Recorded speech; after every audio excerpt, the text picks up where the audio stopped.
welcome Anna London, a visionary in workforce development and a passionate candidate for the CMS board representing District 6. As president and CEO of Charlotte Works, Anna leads county-wide efforts to connect individuals to career pathways, bridging the gap between education and employment. A product of CMS herself, Anna's journey from modest beginnings to executive leadership is a testament to the power of access and opportunity. Her platform centers on aligning education with real-world skills, promoting equity and access to programs, and ensuring students are career and college ready.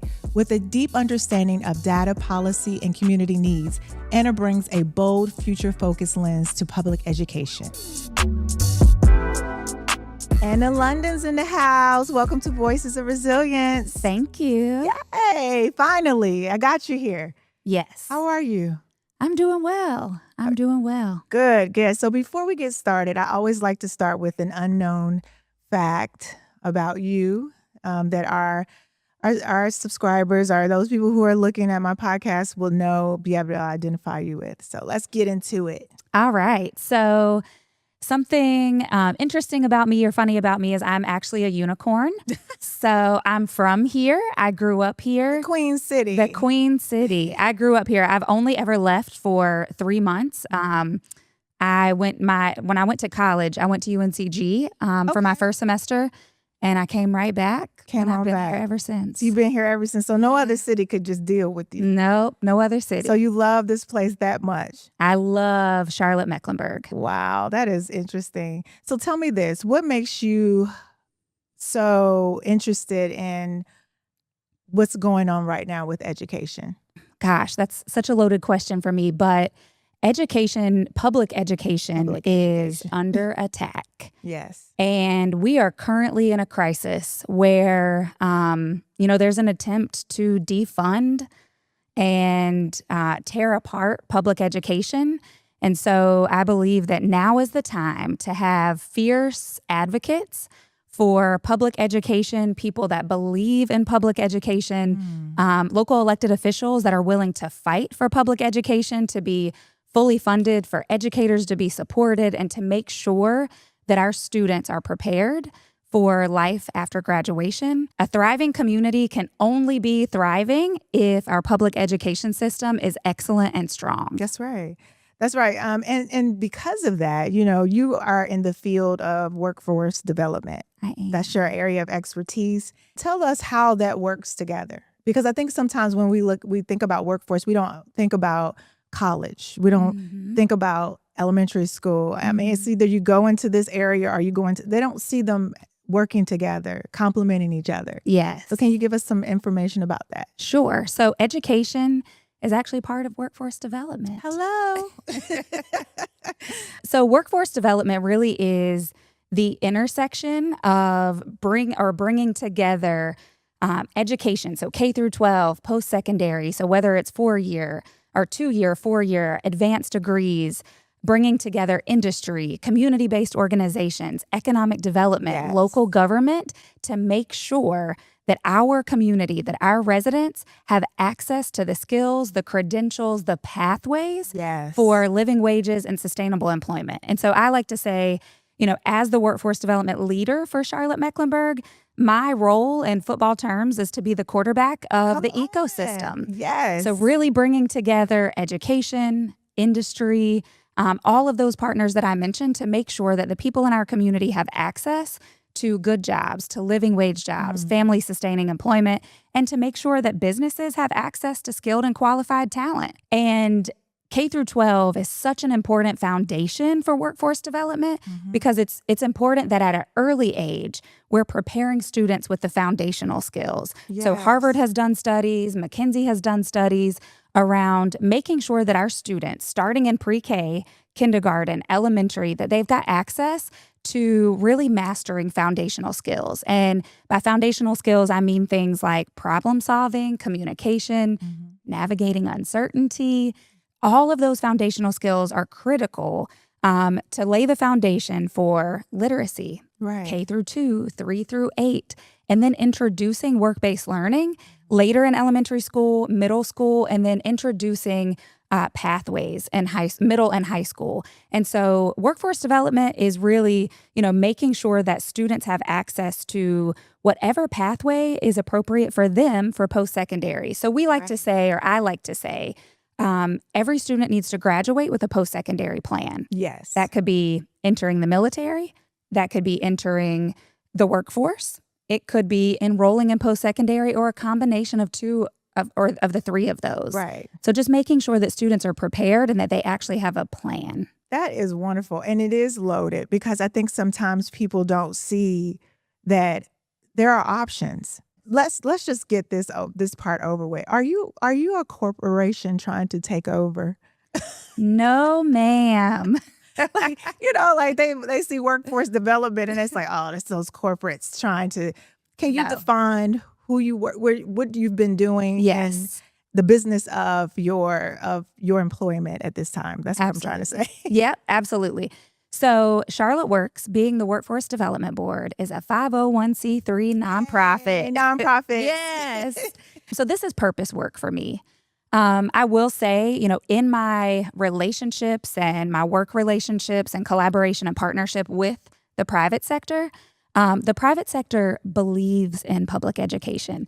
And I think that we've even seen that over the last couple of years with how they've leaned in to make sure that our public schools have the support that they need. So yeah, at Charlotte Works, I am the president and CEO of a nonprofit, a 501c3 nonprofit. And our role really is, to make sure that that the career pathways that are being taught in our school system, whether those career pathways lead directly from K through 12 graduation straight into employment, or whether those career pathways lead from K through 12 graduation into post-secondary, a 2-year, 4-year advanced degrees, that they are real tangible pathways that actually align with what that career, what that job, what that occupation actually requires. Listen, I'm getting goosebumps thinking about this because, and the reason why is because we've seen so often the disconnect. And the disconnect and the lack of navigation on our students. Yes. The disconnect from high school to college. Yes. The disconnect from elementary to middle school and all of those things. And having someone sitting on the board that can give firsthand information on where our students can go. This is what the data looks like. Yes. For this level of outcome. This makes sense because I'm seeing it over here that the job market is going this way. Yes. And so how can we prepare students? Listen, sign me up, okay? Yep. So with that being said, what do you see as the most urgent workforce readiness gaps in our school systems today? So I think that goes back to making sure that, let me start by saying first, understanding that the school board, the Board of Education, is responsible for the governance, the policy, and then our superintendent is responsible for the how, the day-to-day operations, how to make it happen. But the school board, in setting the policy and setting the governance, the school board is responsible for making sure that the policies, the governance, the curriculum really aligns with what is necessary and most appropriate for our students to be learning. And so, I think there's definitely a fine line of juggling, making sure that as board members, not getting too much in the weeds of the day-to-day, because our superintendent and our educators should be trusted. They're the experts at that work. However, what we do here from a, workforce development, career development standpoint is how critical and vital those foundational skills and soft skills or essential skills, whatever you want to call those, how vital and critical those are. And so students, can learn the more technical skills in high school, in post-secondary, in college, but it's really those essential skills or the soft skills that are extremely important. So making sure that students know how to navigate uncertainty, conflict resolution, communication, how to communicate with their supervisor, how to have appropriate work relationships, navigating relationships with their peers on the job, showing up on time, how to address time management conflict. Yes. Time management, navigating conflict on the job, things like that. And so those are really, yes, the technical skills and the industry recognized credentials and certifications and degrees, all of those are incredibly important. But the key role that our school system, plays and can continue to play is really making sure that students have those soft skills, essential skills, and making sure that students and their parents, their families, their caregivers understand how to navigate. I call it a GPS. So just like when we get in our car and we tap in an address, students and their families need to have access to a GPS as early as possible in K through 12. So if a student is really interested in, a specific pathway, I'm just going to use nursing because it's really, that's an easy one to navigate. We know that there's a nursing shortage, or even teachers. We know there's a teacher shortage. Starting early, understanding what those students are interested in. Are they interested in healthcare? Are they interested in nursing? And then putting them, plugging that into a GPS, a career pathway, so that they know, okay, what are the classes and the activities, the work-based learning activities that I could start participating in middle school? Right. Is dual enrollment an option with Central Piedmont? Is Career and College Promise an option? If so, what are the classes that student should be able to take or needs to take in 8th grade? Math 1. Take Math 1, receive the score that is necessary. And then in 9th grade, you already know that dual enrollment is an option for you. Navigating, each of those next steps at the appropriate time. Oftentimes what I hear from parents, and definitely on this journey, is that they had no idea how important certain classes were in middle school. And so they found out about dual enrollment in 10th grade. And now, they're trying to navigate that with their student, and it feels too late. Right. And in some cases, it is too late. It is too late. You brought up several things that I can't wait to touch. But let's go back to your district, because home base is what's important, is that because once you be, I don't want to say, but once you become a board member, now I hope everyone gets what they want, but let's just say, for instance, that you do. We want board members who are going to be competent. Even though you operate as one, you're coming and representing yours. So let's talk about what are the successes and some of the challenges for your district. I will first start by saying that I have so much respect for the current school board and for the current incumbent in District 6. And I think that the scores that were released, I guess it's been a week and a half or 2 weeks ago now, the days are running together, but the district scores that were released about the progress and the growth and the number of schools that moved, up a grade level from D to C or C to B, and B to A, and just the amazing growth and progress that our system has seen. And I attribute that really to the superintendent and the current sitting school board. They have, this was year 1 of their current 5-year strategic plan with the goals and the guardrails that they put in place. And so I think that is a tremendous success. Oh, yes, definitely. That the schools, individual schools and then district-wide, we above and beyond all the schools in North Carolina showed the most growth. And so I think that is a tremendous success. There's also opportunities. And so District 6 is a really interesting district because we have, in District 6, it's the southernmost part of Mecklenburg County. And so we have some of the lowest performing schools in North Carolina and some of the highest performing schools in North Carolina. I was talking to someone the other day, and if he watches or if he listens to this, he'll know that I'm referring to him. He was on the school board years ago.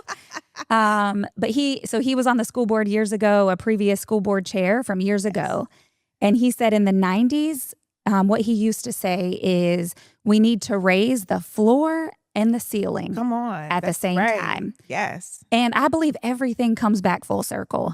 And so we're in that situation today, and especially in District 6, where we need to raise the floor and the ceiling at the same time. And we can do it. We can do it. So I think it takes, an intentional effort to really understand the entire district, understanding the extremely engaged parents and the schools that have really strong PTOs, and then the schools that may be struggling or have a challenge with parent engagement. I think it takes, a school board member that's willing to be accessible, available, and attentive, and that is really intentional about being proximate. to the whole district. Yes, and I like that. You mentioned earlier one of the challenges that we're having.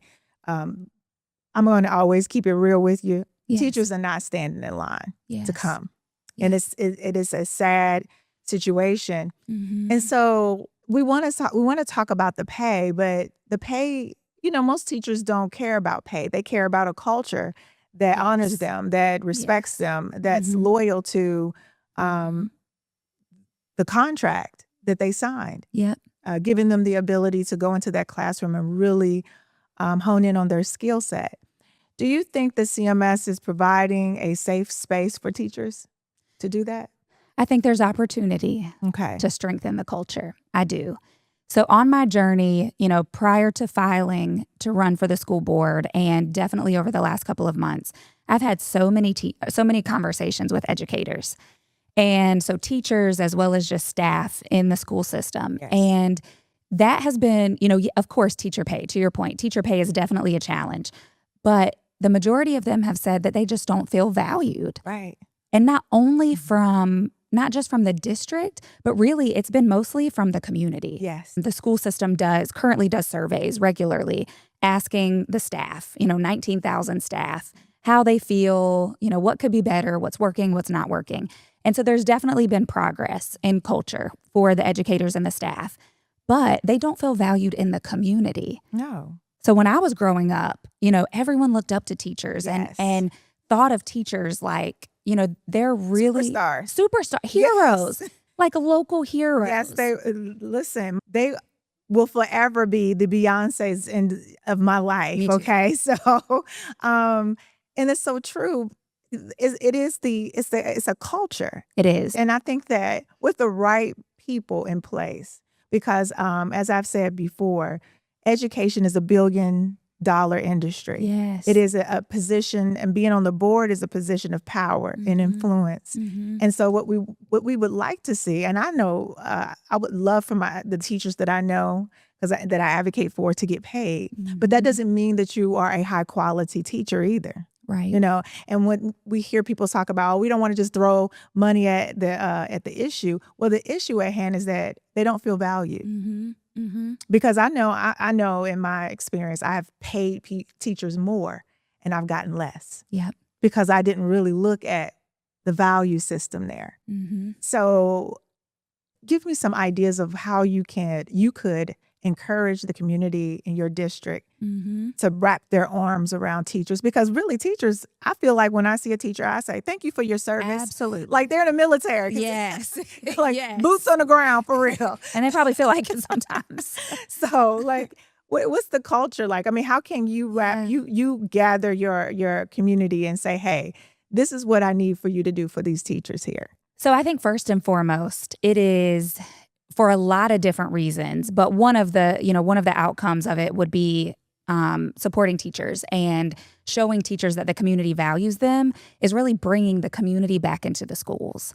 And I think that does happen for some of the schools, but not across the entire district. Right. And so, like you mentioned before, as a district school board member, you represent the district that voted you in and your constituents, but you do end up as a school board member making decisions on behalf of the entire district, all students, all schools. Right. And so I think it's really important to look across the entire district and look at, where is the community the most engaged? And we already know some of this. We have a lot of this data. Where are there public-private partnerships in the schools? Yes. And how are they supporting not only the students, but also the educators in those schools, by sponsoring opportunities for professional development. Yes. We do have quite a few of our corporate private sector partners that currently support leadership development, and they sponsor different activities in the schools.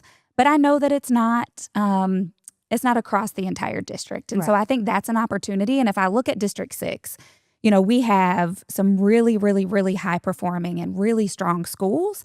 And I know also that those schools have, very strong parent-teacher interactions and engagement and collaboration. And so I think, looking at all of the schools and determining where do we have public-private partnerships? Where do we have community-based organizations coming in? Where do we have strong parent engagement?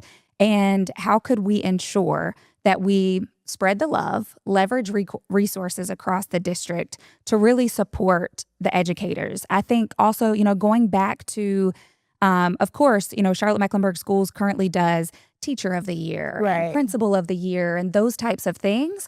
But I think, it's a new day. Let's be creative. Let's be innovative and do more teacher appreciation activities that are sponsored and led by external organizations, external community partners, and by the private sector. I think that would make educators feel more valued and to be seen in the community as local heroes like they are. That's excellent.